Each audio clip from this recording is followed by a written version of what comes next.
So let's look at how we move from bow stance to bow stance. I'm going to introduce a couple more things that you want to bring into your awareness. So if you remember, I had you starting off in this position to practice taking your stance itself. This is kind of a halfway point when you're actually moving from bow stance to bow stance, but I'm going to start here. I don't have the yardsticks, so you have to be a little bit more mindful where you're going to place your forward foot. And I'm going to show you how you can test that in a second, since I don't have the yardsticks here. So starting off with my center facing this way, from here on out I'm going to start practicing keeping my Zen point in the direction I'm heading. So be mindful of that. I'm also going to try to keep my one height that we just talked about in principle number 1, and I'm going to stay low as I take my stances. Alright, so just as a review, I'm going to step across my imaginary yardsticks, and a lot of times in class I like to use the word walk on railroad tracks.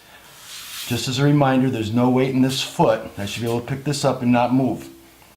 As the toes go down, I pull my weapon to the corner. My weight is now 50-50, and the last part of this section of the bow stance move is to pull my rear foot as I realign my weapon to the front, and then I'm going to relax and go from there. Now, I told you that there's a way to test to see if you took a proper bow stance. If I don't have the yardsticks, and here's the hard part, don't cheat yourself. Shift your weight to your rear leg. Pay attention to how your right foot's pointing straight ahead, and bring that straight back. Shift your weight to your right leg, in this case. Take this other foot, pull the toes around, pivoting on your heel. Notice that when I'm finished with that little test, I'm standing in Wu Chi shoulder width. So if I don't have the yardsticks, but I still want to make sure I'm taking the proper stance, you can test it that way. So by quick example, if I step too far straight forward, pull my weapon, fix my foot, drop my hands, and now, not cheating, drag this foot straight back and pull this around, you can see that I'm too narrow. A Wu Chi stance that's elongated is called a bow stance. Same thing would also hold true if I step too far behind me. Then when I come around and drag this straight back and pull this around, now I'm too wide.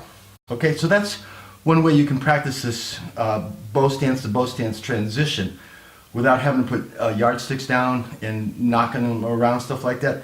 But you do want to get good at this stance, because if it's not based correctly, we're going to lose power, we're going to lose balance, and we're going to become very unstable. Alright, going through the entire process, once I sink, hold my one height, step over the railroad track, make sure that your toes are straight ahead.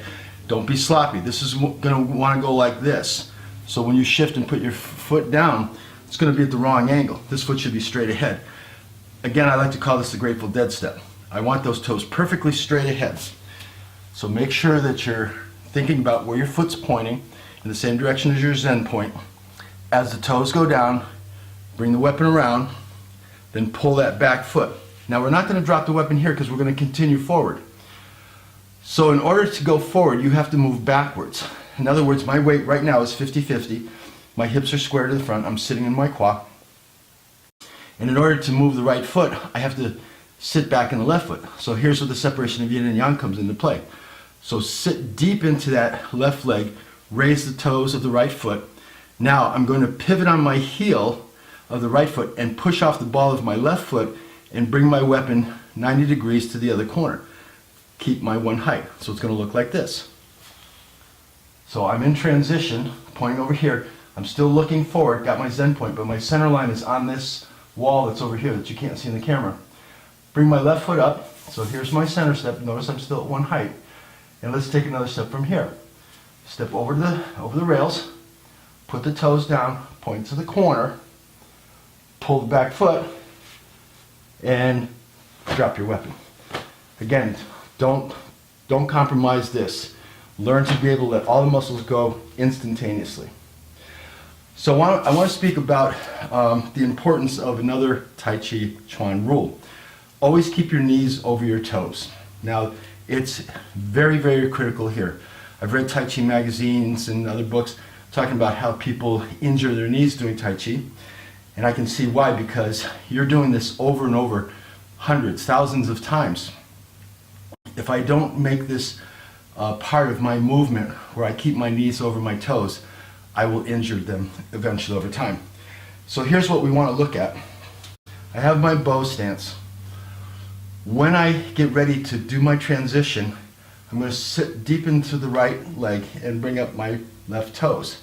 Now, if I stay here, keeping my center line forward and twist my left foot, because this is a 90-degree move from the front to the side. If I twist my foot 90 degrees, but I still have my center line forward, this is a very bad angle on my knee. Too much weight going down against that joint. So it becomes very obvious that when I start to move and transition, my knee is bearing this, and it's not designed to bear it at that particular angle. The problem is that we tend to try to get our knees to do what our hips are designed to do. So think of this as a gear that moves side to side.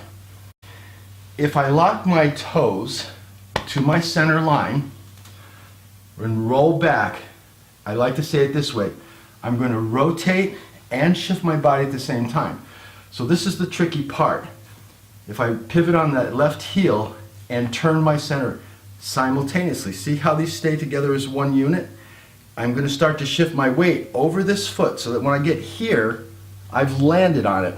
And therefore, my knees are over my toes. There's no compromise or any stress on this joint. I've pivoted on the back foot, so that's released the back knee. Then I simply bring this up to a center step. From here, staying bent, step across, toes down, brings the weapons to the corner, pull the back foot. Let's do one more. So rolling back, and we're practicing rotating and shifting at the same time. That's what the focus of our attention is right now. So rotate and shift, release that back foot, take the stress off the back knee. I've turned my foot 90 degrees, and I'm on my knee, my knees over my toes. Bring this foot into a center step, over the rails, toes straight ahead, toes down, weapon to the corner, pull the back foot, relax. Okay? So, very, very important that you maintain that relationship with your knees. Otherwise, you will injure them, to be sure. So let's take a look a little closer at the bow stance transition. Starting off in the left bow stance, again remember, your left foot straight ahead, your right foot's to the corner. Your weight distribution is 50-50. In Tai Chi Chuan, you never want to go past your front toes, which means if you think 50-50 and feel equal pressure in both feet, you'll know that you got a good base. All right, here we go. So we roll back, put all my weight in that rear leg, raise up my left toes. Again, if I pick this foot up, notice that my body doesn't fall and I don't clump on the floor. Pivot 90 degrees, and as you do, release the back foot at the same time. Keep your Zen point straight ahead. Bring this foot in, send it out, toes straight ahead over the railroad track. Same thing, I should be able to pick this up and put it down with no change in my post leg. Fix the back foot. One more, roll back, toes up, twist, step 90 degrees, all the weight's in the right foot, so separation of yin and yang. When the left toes touch the floor, that's a good clue that you hit your 50-50. So stop moving forward, pull that back foot, sit in your kwa, and corkscrew your chi through the bubbling well into the floor. Let's take a look at that from a side angle.